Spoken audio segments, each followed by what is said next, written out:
Not sure.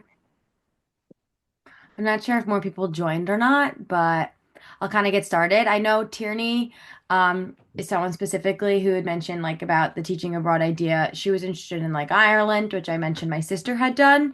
So when I kind of go into the like this stuff, when I talk about a visa, when I talk about like orientation, like that kind of stuff might be similar, but it's not like the exact experience. But just talking about CIEE as a whole, as a company, they're the best. So that it should be helpful. So, I'll get started. So this picture is like pretty full circle because it is in Seoul, which is like if you need a comparison, it's like the New York Times Square of Madrid. And during your first week there, they take you through during orientation and they kind of give you a tour of the entire city. And then this was a picture me and my roommate Grace took the last week. So we took a picture, like, which I actually couldn't find, but at this exact spot the first week. And this is our picture the last week. We really bought Spain shirts and like paraded around like tourists taking pictures. And at the time, it kind of felt stupid, but looking back, I'm so happy I have all these pictures. Um, so this is kind of just what I want to use to start. This, if I want, it was just a testament to this whole experience. This is my last day. This is me leaving. And that, if I like think about it too much, like that's what I look like too. So, if that speaks to anything, like it just, I really do get emotional. And I know, like, I don't know if Sydney's on here yet, but I know other people who have done this before. And like, um, I know people who have gone to Spain and are going back. Like, it truly does change your life. So this, I hope, speaks volumes. Enough to where I'm willing to talk about it years later. Here I am. So a little bit about CIEE, and then I'll jump into like this picture specifically. So the way I found CIEE was through a friend, like very similar to like if you're on this webinar, like a similar experience where I just like knew someone through social media who had done it. I'd reached out to them and I was like, hey, that's something I want to do. How did you do that? And they introduced me to the company. Um, what I loved about them so much is that their process is extremely transparent. They walk you through the entire process of getting a visa, what it looks like when you're going to arrive in country, getting a school placement, what that looks like, where you'll be, the different advantages of living in different places within the cities. Um, so that was really helpful. Like going on the like opposite end, I do know people who have done like different trips like through teaching abroad through other programs and it is a lot more independent. Something I loved about CIE was like if I had a problem, I would message all the people on the team via email. Eventually, like I think I did get someone's phone number and I was like texting and it just felt really safe as someone who like I had no prior travel experience. Which people think it's funny that I literally had to get a passport to do this. Like I wasn't someone who would like love traveling and like wanted to continue traveling. Like this was my first experience traveling. So, and obviously now I love it, but they really walk you through the entire process to the point where brings me to this picture. They literally pick you up at the airport. So landing in a foreign country on in its own can be daunting, but it really does feel a little better when you're greeted at the airport by people like this, and you're like, okay, good. Like this does exist. Like this is real. It's happening. So you're met by these lovely people that like look like this. This girl, her name is Maddie. I happen to know her throughout my whole experience, but I literally met her as soon as I landed. Um, and they literally just take you to the shuttle to the orientation hotel. And something I loved was that as soon as I landed, I felt like safe. There wasn't a time where I was uneasy and like, I don't know what I'm doing, like completely clueless. Like there was always like CIE to fall back on, which is like a rare occurrence when you're moving abroad. Which then literally right from here, it takes you right to your hotel room. So this is my hotel room during orientation, and that was my roommate. Claudia was her name. And I still keep in touch with these people, which is so crazy thinking back, like they were literally strangers. Um, but you show up to this hotel room and you're like, hey, I'm Grace. And she's like, hey, I'm Claudia. She's like, would probably be dying if I told her, like, this is the picture I'm sharing.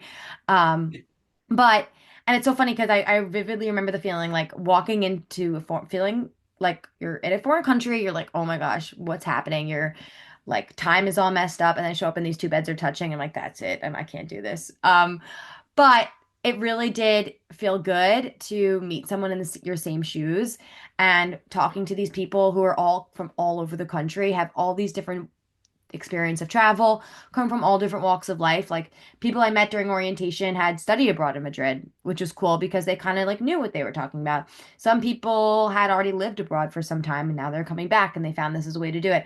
A lot of people were in my shoes and had never traveled abroad.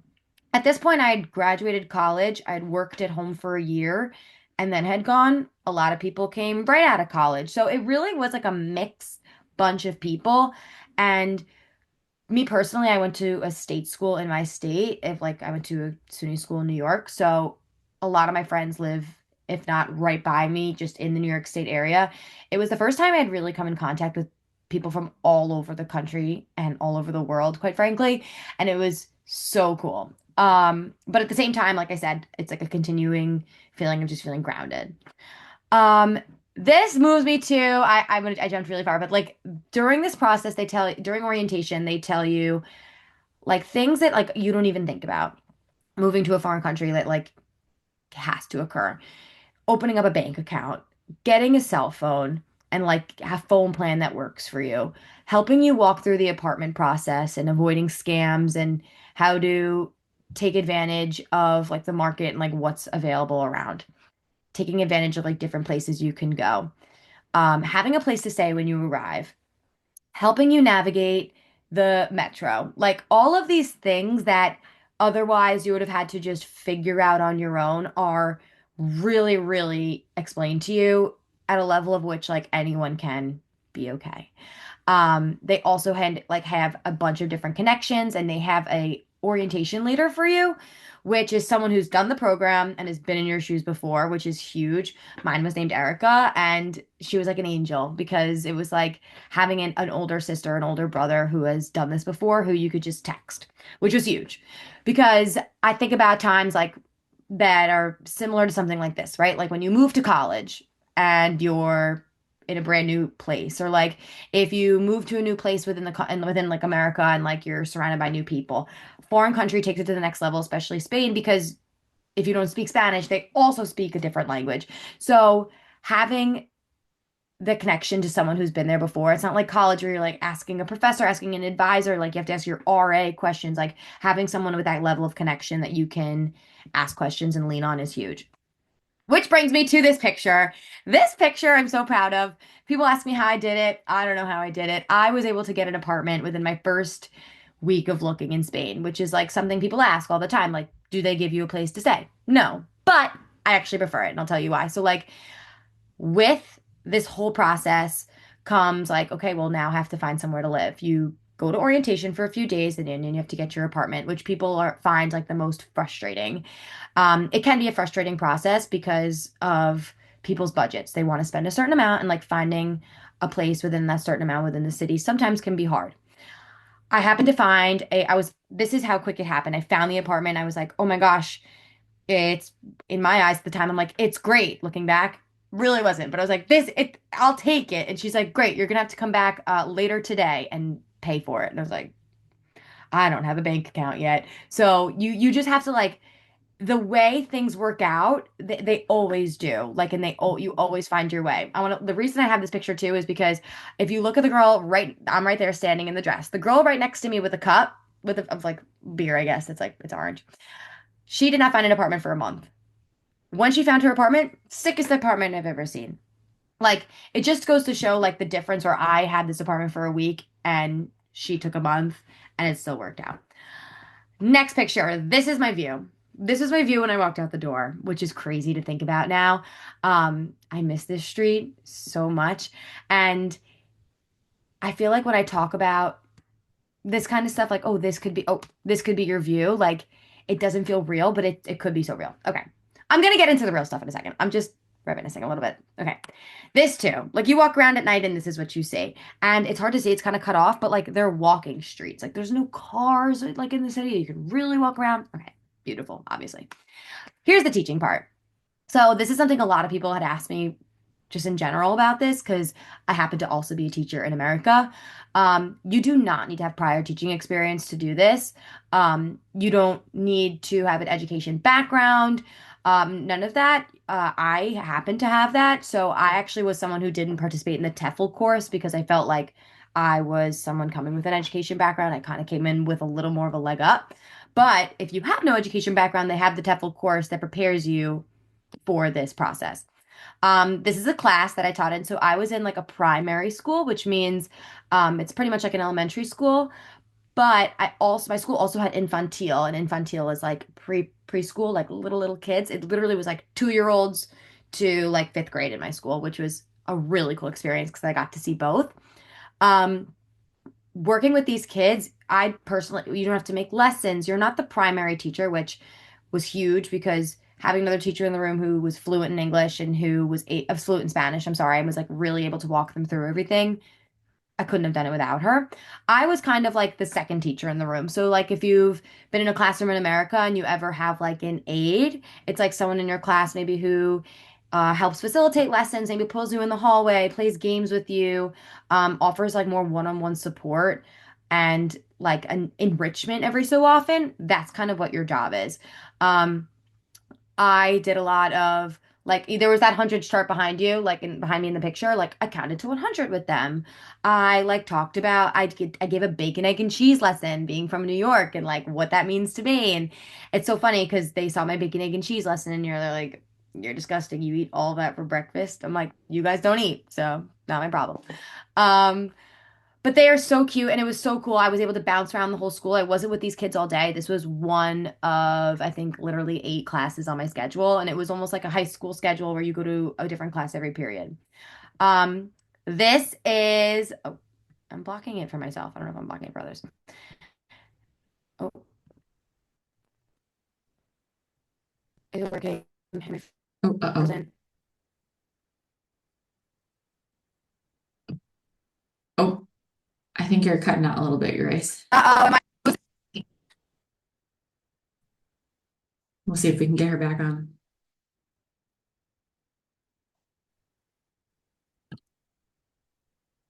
Oh, oh. Okay, let me see.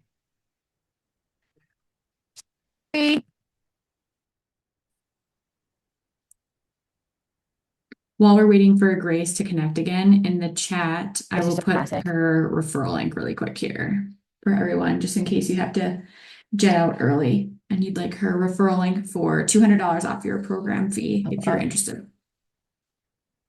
Are you back, Grace? Hi. Hi, I'm back. Do you see me? Yes, Okay. I'm so sorry. And I'm still sharing my screen. I have no idea what's about to happen. Okay. It's crazy. I'm sorry. Okay. it's all good. I don't know We, why this happens to me every single time I try and do this, but here I go. Okay. So, like I was saying, this is this is my to the left is me and my friend Grace. I did want to talk about this specifically. So Grace and I were college roommates. I've known her from home. We came to Spain together. Um, she and I lived together. We taught at the same school, and I loved it. We got to spend every single second together, but that's something I really want to highlight. We spent every single waking moment together. So I do not regret, she would say the same thing. We do not regret teaching at the same school because it was nice to have a friend, but I also see the benefits of like not teaching at the same school as your friends. So if you're going with someone else, um, don't think it's the end of the world if you don't end up at the same school or if you don't put that you'd like to teach together because it does offer you the chance to meet other auxes, like because you'll never be the only aux in a school. There'll always be, for the most part, like another aux there. So it offers you the chance to meet somebody else. It kind of like allows you to have a little bit of piece of independence piece and you end up building such a strong relationship with the teachers anyway, where like I don't want to say I didn't need her. I was happy she was there, but like I didn't need her to be there for me to be okay, if is what I kind of mean. Which on the right you'll see is me and Miss Irene, which I love her. She was my teacher that I was with a lot. She's so funny. She was fluent in English, fluent in Spanish, which was huge. But she was like my right hand woman. Like this is who I taught with all day. So like I got really close with her. She was so nice. Um, and it just made me feel so great that I was never absolutely alone with them. By the end, I could have totally been, and I felt super comfortable in the school where I wouldn't have had a problem. But going into this, don't feel like you're going to be put in front of a room of kids who speak no English and you're going to expect them to like you're expected to make them fluent by the end. That is absolutely not what this is.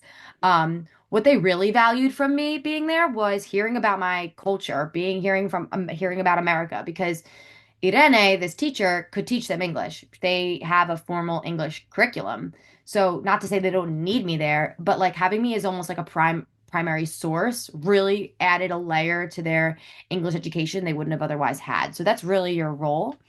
Um, and hearing about their culture made me want to share mine more. It was so, so cute. But that's my piece on the school. Again, if anybody has any questions, I like can't see the chat right now, but if anyone has any questions, please ask. Okay. Yeah, you can put the questions in the question box as Grace is going along, and we'll answer at the end. Okay. Here's what the fun part that everyone likes to talk about too. This is the travel. So, traveling is very personal, and really stress that because when you go to teach and live abroad, travel to a lot of people feels like the expectation. It's not, I don't want to say not for everyone, but what that looks like is definitely different for everyone. So with that being, what I mean by that is obviously to travel, it costs money. When you're working as an aux, you are making a wage that pretty much just gets you by to live there. And what I mean by that is like the cost of living there is much different. So your pay, it looks a lot different, but the cost of living in Spain is also different. With that being said, every aux I knew also tutored on top of that, which I liked to do anyway. I mean, I loved my tutoring experience. A few times a week, it gives you another thing to do, gives you another part of the city to explore. But my point in saying all that is that traveling when you're living there is personal because a lot of that has to do with the money that you bring to the experience prior. And what that looks like for you might look very different for somebody else, especially people with different ages and coming from different walks of life. So, sharing my travel experience, I don't want to give you the impression that this will be your experience because, like I said, it's very personal. Um, but it is the luxury of living there where it's a lot more accessible. So, going from right to left, like the top picture, I was in Lisbon, the bottom in Ireland. Then me and my white skirt, I was in the French countryside. The big group of people is like a pub crawl that we did in Malta, which was so cool. Then the top picture, I think, is also maybe the top picture is Mallorca, bottom picture is Lisbon. Um, again, France somewhere, I think. Then Valencia, Barcelona, and Mallorca down at the bottom picture. So all these places are places I was able to travel pretty accessible to Spain. And I want to highlight them because for the most part, these are very inexpensive plane rides and if not plane rides, train rides, which are even less expensive. So I do want to stress that the traveling is a luxury. It's doable, it's accessible, but it's personal and it looks different for everybody. And upon reflection of my experience, of course, I'm happy that I was able to travel so much, but I miss this. I miss the city of Madrid, Spain so much that I wish I had more time there. But I could always say that. To kind of wrap up my slides, I did want to share. Let's see. Do I click this? So this picture on the right is um, during like kind of like my last month in Spain when my friend Amy and Grace, we kind of like realized we had done so much travel, like we want to do Spain stuff. We called it like Spain stuff. We have to do more Spain stuff. This is us eating Five Guys, which is like very American of us. Oh no, oh actually no, we got like sandwiches from like Alantigo, I think, but we got Five Guys Diet Cokes. You can't change. I am who I am. Okay, I got a Five Guys Diet Coke, but we were sitting in Plaza Mayor eating. Like so stupid, so silly, but like we did it because we have free will and we could. Um, the middle picture is a view from my friend Amy's window, actually. Um, it's so crazy to think that like she and like I slept there, like hanging out with her a lot. Like we were able to wake up and see that every day. Like that is not something you get in America. Just no words. And my last picture is me and my friend Nora. She was someone I tutored outside of school and someone that was in my school who I spent a lot of time with. The cutest little girl you'll ever meet. But she made so much progress from when I started with her to the end, to the point where I had a friend of mine from America who was going to do CIE the year after me, my friend Sydney, which Sydney, you might be on here. Um, and I passed her down to Sydney, and mom was like, "You did such a great job. Like, please give us another tutor." And I was like, "You know what? I actually have one." Um, which happens a lot. So if you are going to be going to Spain, so much of your experience too is met with other people who've already done this before, which comes to your advantage being coming from a program like this, where people are able to kind of pass down tutoring jobs, pass down apartments, pass down trip itineraries. You just, it kind of like recycles through. And that kind of community is not something you get from just going there by yourself. And that's it. That's all I have. That is my slideshow. Because like I said, everyone's experience is very personal. But oh, I see we have questions. That's so Lots exciting. of questions, lots of questions. I think the first question for you, Grace, is what is your favorite place to travel to? Good question. Hi, Chris. I do know Chris. My favorite place I traveled to, that's a hard question. I have two answers. Well, because I have a favorite trip I went on, and then I have a favorite place. And I'll explain why. My favorite trip was to Rome because I had friends who had visited me from home and then friends from Spain. And we went on this trip, and I think there was literally like 8 or 9 people all traveling together in this big Airbnb. And you can't beat that. Like the people you surround yourself with. I wouldn't say Rome was my favorite place, but that was definitely my favorite trip. My favorite place in the whole wide world is Mallorca. It's absolutely stunning. It's beautiful. Once you're there, it's so quick to get from place to place. It's quiet and I love the beach. So that was my favorite place. Yeah. Heidi asked, how much money should someone have saved before they go? And that is a really good question. Like I said, it's personal. Um, I could share how much I had. Is that inappropriate? Yeah, if you want to share, and then I can share our recommendation as of this year too. Sure. So I have to be completely transparent. I went with the intention of ending with zero, which you kind of have to have that mindset because if when you do this, you have to understand that like this is a once in a lifetime opportunity. Like I felt that way where like if I'm gonna do it, I want to do it, right? So like I had to go with a set of money and I had to be comfortable with spending it, which a lot of people go with a set of money and they become uncomfortable with sending it because God forbid something happens, which of course. And then people want to like not hit zero because they have to eventually go back. All this is true and all this is completely valid when people feel that way. My opinion was just I'm going with the intention to hit zero. I believe I went with like $12,000 and I hit zero. Keep in mind, I did do a lot of travel. My lifestyle in Spain was comfortable. And when I say that, I mean I didn't cook every meal at home. I bought coffee almost every single day. I liked to eat out. I liked to go out, and those things cost money, just like in America, right? So I mean, like think about um how comfortable is not the right word because you can live a comfortable life in Spain cooking at home and making coffee at home. I just chose not to. So that was just my experience I chose, but that doesn't mean that you need to go with $12,000 to have a great experience because like I said, it's just very personal. 100% agree. I think budgeting is a very, very personal thing. I'm actually going to put in, so I've already put in Grace's referral link so that if you're interested in doing a CIE Teach Abroad program, you can get $200 off your program fee.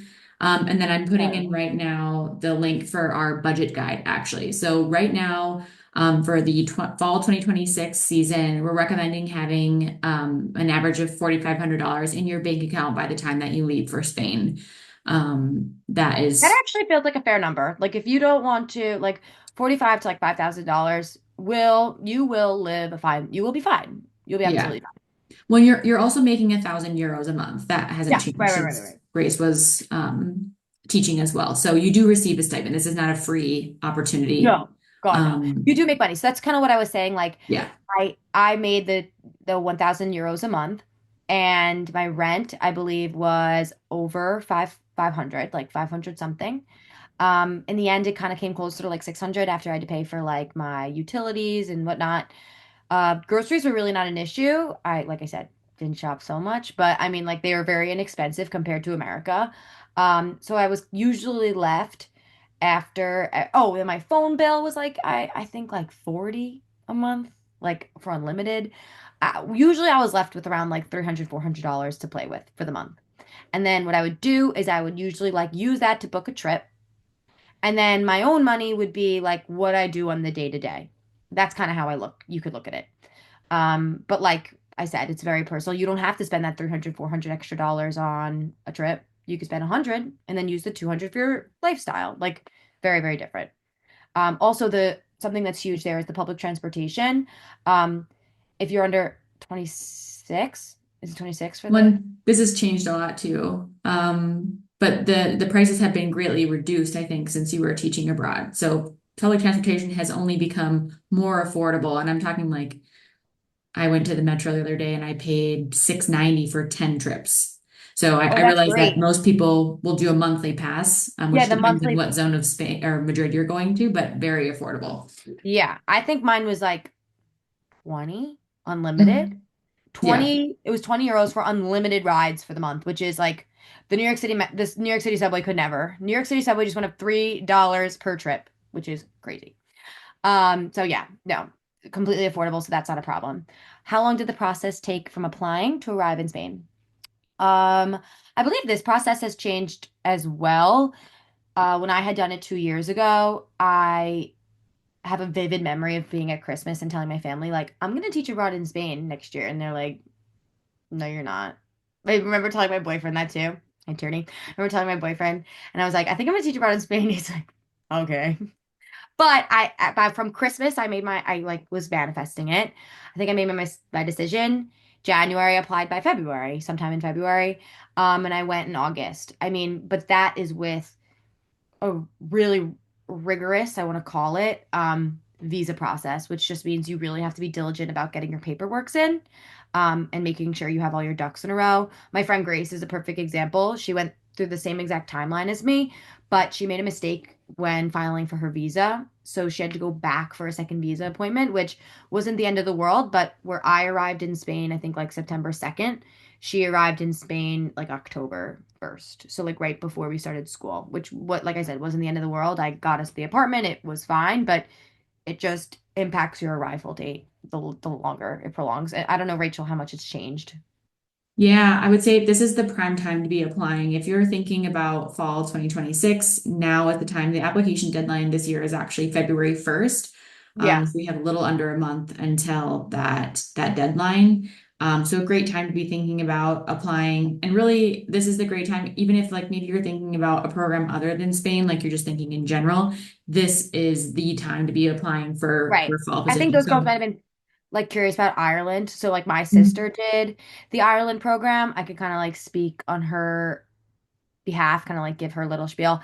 And she did apply around this time as well last year, mhm, for the Ireland program. The Ireland program like looked a little different. It's in the summer, yes. and it's only for a couple of weeks, and it's in Dublin. Hers was like I think like it was in Dublin. I think it was like 45 minutes outside of Dublin via like public transportation, but that's like still the city. If you're like a New Yorker, you want to compare like she was in Brooklyn instead of Manhattan. Like that's what you can almost like attest it to, but still a part of the city. And her program specifically, this is so random, but her school that she happened to be at, she taught like this is how niche it could get, because it's truly just like kids and schools who want to practice their English. And you would think like, why would I teach English in a country that speaks English, like Ireland? Like, who needs to Mhm, learn English there? It was actually over the summer an Italian like program. So a bunch of kids from Italy came to Ireland. Like their parents sent them to Ireland because Ireland is an English speaking country, so they could practice it on the day to day.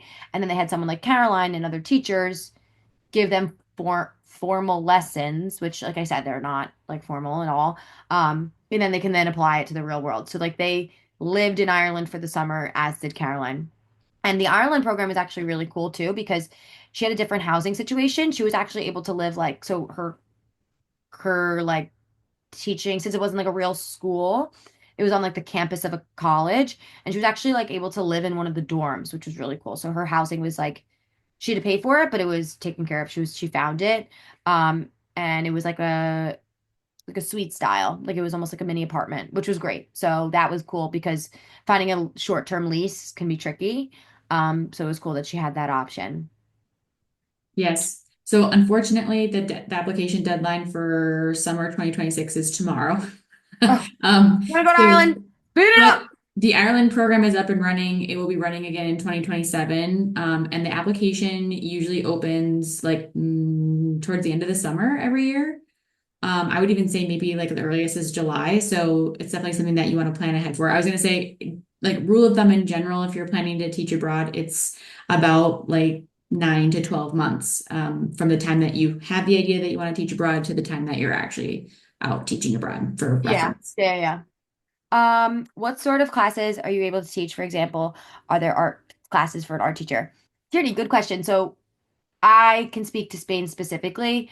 A lot of my lessons that I conducted when I like would go out in the hallway were art pieces, but it was because it was like we were doing arts and crafts, and like lots of times the teacher would say to me like, I have this craft I found, and like teachers there are like, I don't want to say not as like privy. Like I just think about my classroom in America and we have like every piece of art supplies. We have like the classrooms in Spain are a little more like bare bones. So like they're like I have this plate and a couple popsicles and like pom-poms like can you make a craft for something in English? And I was like, yeah, sure. I'm sure we could figure something out and we would make like a person like and talk about the body. Like you just like find ways to incorporate it, but they usually do really want to incorporate art because it's English as a class for them is like if you took like Spanish in elementary school, like that's how I could kind of compare it. Like it's like you're like a special in elementary school. So, um,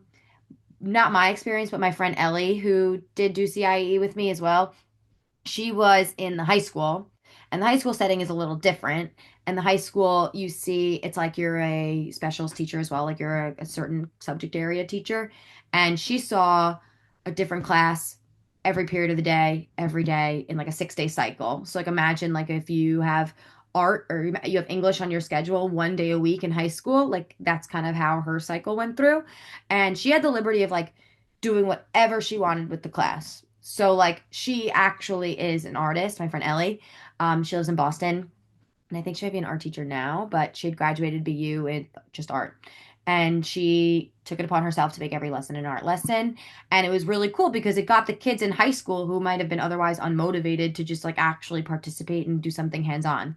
So although like she wasn't teaching art directly, it was cool because she was able to do like some cross curriculum with that, like the art and the because it's really sad. I don't think the kids really have art.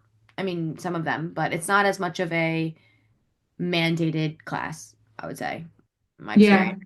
I think you can expect pretty much a variety in most school settings. I know when I was teaching abroad, I was in music classes, chemistry classes, English classes, gym classes. There were technology classes. There were some art Yeah. classes. So there's a lot of variety, I think, overall, and you have to kind of be open to Open-minded. wherever they need So your much so leadership. where going back to my roommate Claudia, the first day I met her, she showed up and she was so like disgruntled and she like wanted to go home actually, and I was like I can't have this energy here, like I'll want to go home too.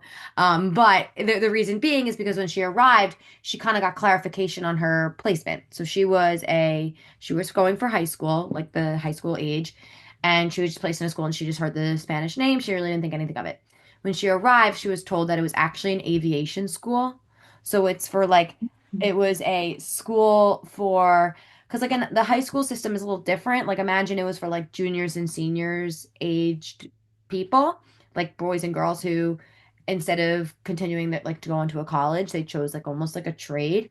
So it was like an aviation school for like upper adult students, and she had to teach them English if they wanted to be pilots, which is so funny because knowing Claudia, this girl, she was like so unserious, and she's like, these people are going to be flying airplanes and then coming to me. She ended up loving it, and it was so cool because like it was a different kind of motivated. Like these people were like really into learning English because they knew they would truly need it like within the near future. So she had a really easy time with them. So talk about being open-minded. I could not imagine finding out that you have to teach English to future pilots, but she loved it. And she stayed the whole year, I think, if not more. That's an awesome story. It was crazy. When I heard that, I was like, yeah, I'd want to go home too. That sounds terrible. You never know. You got to give it a chance. You got to give it a chance. Yup, you got to be a little flexible. I think I can answer the question about restrictions on working outside of the teaching program. So, on the type of visa that you have, which of course we help you organize, I mean, everything we take care of after you submit your initial application. I mean, you get pretty regular communication from us. But anyway, the type of visa that you're on does not allow you the legal right to work in Spain apart from your position as a language assistant in the school. I think what Grace is referring to, and also, what I did too, is that students at your school want more typically English assistants. That's how I got my private classes. Or other people out in the community too, and they'll pay you in cash for like an hour lesson. And it's usually just like conversation classes, like they're looking to prepare maybe an exam and they need to be practicing speaking English. And so they'll ask you for an hour of your time and pay you in cash. So that's kind Yeah, of I know a how couple that people who works. did like kind of different petty jobs. Like, I actually do know someone who, like, obviously this is like not technically legal. So like this is not me promoting this kind of thing, but like she lived across the street from a coffee shop and from time to time they would pay her to close it and they would pay her to open it. Like she didn't even like fully work there, but she was doing these owners a favor because she was there every day. So like you build relationships with people in the community and you end up finding ways to make side money. And tutoring for me was like a no-brainer because, like I said, I'm a teacher by nature. So like this was something that was came easy to me. But people who aren't teachers by nature, like my friend Sydney, for example, who took over my tutoring job when I left, she was coming from corporate America. So she was like, I have no idea how I'm going to do this. But kind of like what Rachel was saying, it's like just talking to the kids. I remember I introduced the kids to Taylor Swift. We talked about, we sang music, we played games, we made pictures, we like labeled things. Like it's, I almost what Americans would call babysitting, but you're just talking in English, truly. So that's the level of like tutoring, at least at the primary level. When you get to the upper levels, they do have to take like exams. To pass certain levels of like their English course, which do get like a little more rigorous. My roommate Grace was working with someone at that upper level, and I just remember her saying like, what's a pronoun? Like I don't know. Like I'm gonna have to like know. It's like imagine taking like a Spanish or an Italian or like a Latin test in America, like and having to know the actual like language and verbiage. She was like, "This, why am I failing this?" But like you get to know it too. So like that's just kind of by preference though.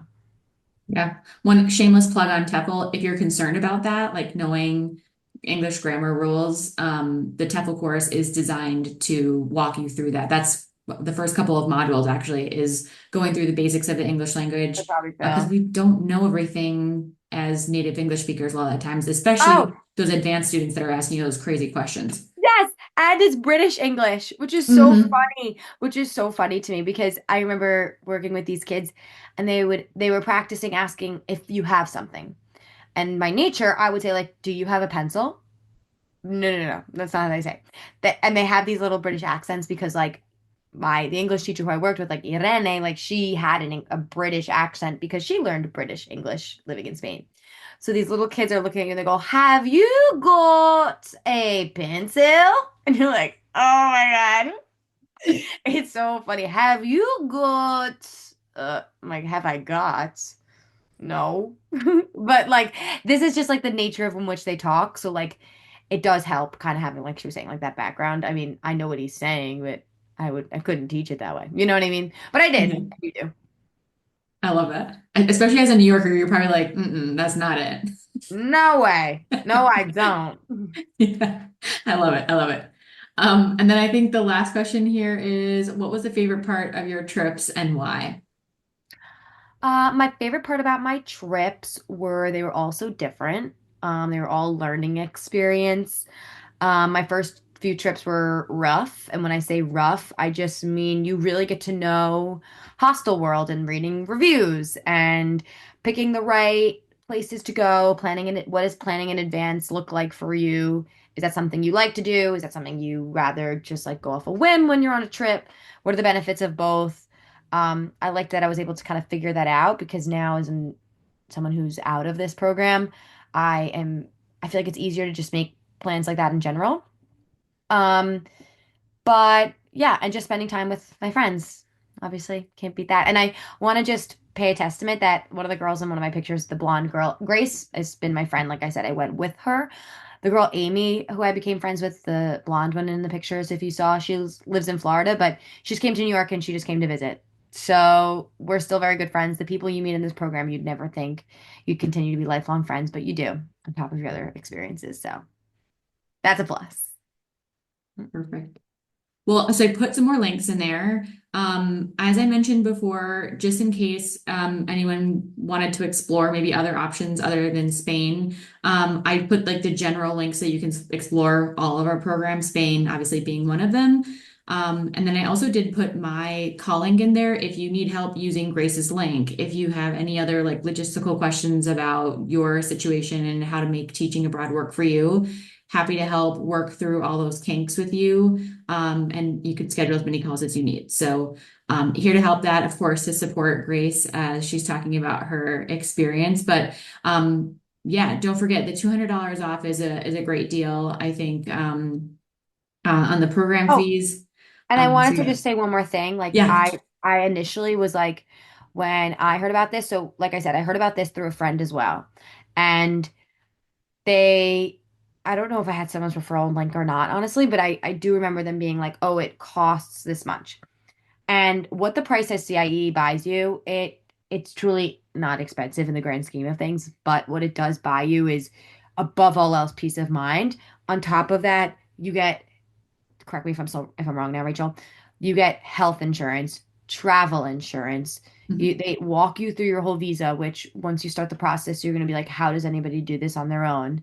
They prepare you for when you're going to arrive. They tell you what to pack. When you arrive, you get, like I said, picked up at the airport. You stay at a hotel, so you're not homeless, right, when you get there. They offer you breakfast every time you're in the hotel. They put you in cohorts, orientation groups, which like forces you to make friends, which it's like imagine showing up to a city where you don't know anyone and you just have to make a life for yourself. It could be very isolating. This avoids that whole process, that whole situation. Like you're forced into a orientation group of people who are in the same boat as you, who just want to meet people and survive here, truly. Um, and then after all of that, even after that's all done, while you're physically in Spain, they still offer support to you the entire year. So much so, like if you're getting a apartment and you are handed a contract and that you have to sign for your lease and you don't speak English. I mean, you don't speak Spanish and all of it's in Spanish. You can go to their office hours. They'll read the contract for you and tell you if it's an honest deal or not. You don't get that kind of like support just because. So if you're like, is it worth it? Am I going to really pay for this? Like that, just know that like you're not just paying to get a placement in a school in Madrid. There's like so much more into it. Yeah. I So the mean, $200 off helps, but like in a whole, like when it comes to paying for something like this, I know people could be like, "Why do I have to pay?" yeah. It's worth every penny. A lot that goes into it. I think the other thing too is that you get weekly reminders from the time that you are accepted into the program. And sometimes at certain parts of the visa process, you might be even be getting daily updates. So it's like we're kind of, gathering everyone's information out, kind of digesting that, and then making sure that everyone has the appropriate information, both before you leave and then because we have staff in country too, they're doing that there as well. So Thousand um, percent. yeah. A plan B, if you will, if you're concerned about that, which I think a lot of people are, and I know I was. So, Yeah, I like wasn't until I was like, "Wait a minute, should I be concerned about this?" And then yeah, I was. and then you had it covered. It was totally fine. Great. Well, I appreciate everyone. I think we answered all the questions, just double checking that. Answer all the questions. I wanted to thank everyone for coming. I want to thank Grace for your time putting together the presentation. Of Um, course. very excited to talk about teaching abroad, and hopefully you Let guys me have been put my inspired today. Yes, I'm gonna put my Instagram Yes. probably in the I had to change my Instagram handle for work, so my kids don't find me. So excuse me like not knowing it. Okay, there it is. There's my Instagram handle if you guys want to follow me, DM me any questions. I'm always an open book. Um, oh, my name on Instagram is also Junie B. Jones. Like I said, I'm hiding my identity from students. I can't, sorry. But anyway, feel free to message me. I'm happy to help and answer any questions always. I'll always send somebody abroad. The answer is always yes. Just kidding. Yes. Excellent. All right, I'll let you guys go, but thank you guys for coming, and I'm sure we'll talk again soon. Thanks, Grace. Thanks, everyone. Bye.